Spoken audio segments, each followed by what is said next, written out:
Ngiyabingelela sihlobo zami kuphi nakuphi lapho nihamba khona nalapho nihlezi khona. Ngilibingelela kwelihle igama likaJesu waseNazaretha. Bengicela sihlobo zami sigijime sonke siye lapha kuGenesis chapter 32 verse 22. Elithi ke izwi lenkosi uJakobe wavuka ebusuku wathatha amakhosikazi akhe amabili kunye nabantwana bakhe abayi11. Lithi ke izwi lenkosi nakho konke nje anako wakuwelisela ngaphesheya kumfula omkhulu. Yena uJakobe wasala nganeno kumfula wakhetha ukubambana noJehova.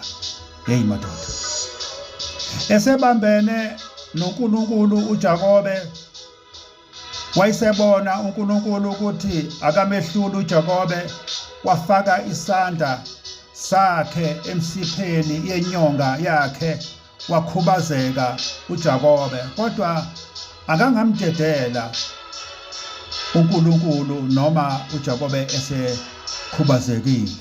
Hey madoda, manje uma uNkulunkulu esebona ukuthi sekuyasa utshela uJakobe ukuthi ngicela ungidedele ngoba sekuyasa. Uthi ke uJakobe angeke ngikudedele weNkulunkulu ungakangibusisi. Ngithanda leyo ndawo.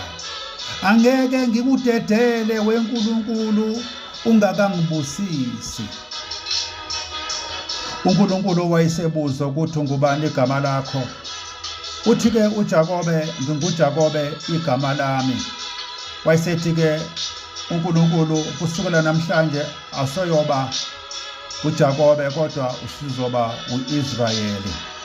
Wayesembusisa khona lapho uNkulunkulu. Uma sibuka uverse 30 uthi uJakobe waqamba igama laleyo ndawo ngokuthi iPheniyeli, okuchaza ukuthi ngibonene noNkulunkulu ubuso nobuso. Uhamba uJakobe endleleni exhuga ekhubazekile, ehamba endaweni okuthiwa iPheniyeli, ethi akunandaba akunankinga noma ngabe ngiyaxhuga, kodwa engikuthandayo ukuthi ngibonene noNkulunkulu ubuso nobuso. uJakobe uwela umfula enentokozo ukuthi uxhuga kona ngiyaxhuga, kodwa engikuthandayo ukuthi ngibonene noNkulunkulu. Bengithi ke sihlobo sami sesizowelela ngaphesheya ku2026.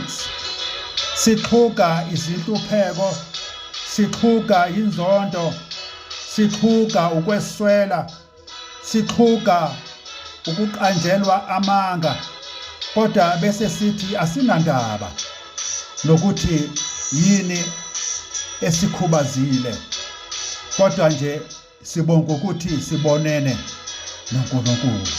Hlobo sami welela ku2026 ubonene noNkulunkulu. Welela ngaphesheya ku2026 ubambene noJehova. Inkosi inibusise, nisalalele sihlobo zami. Amen.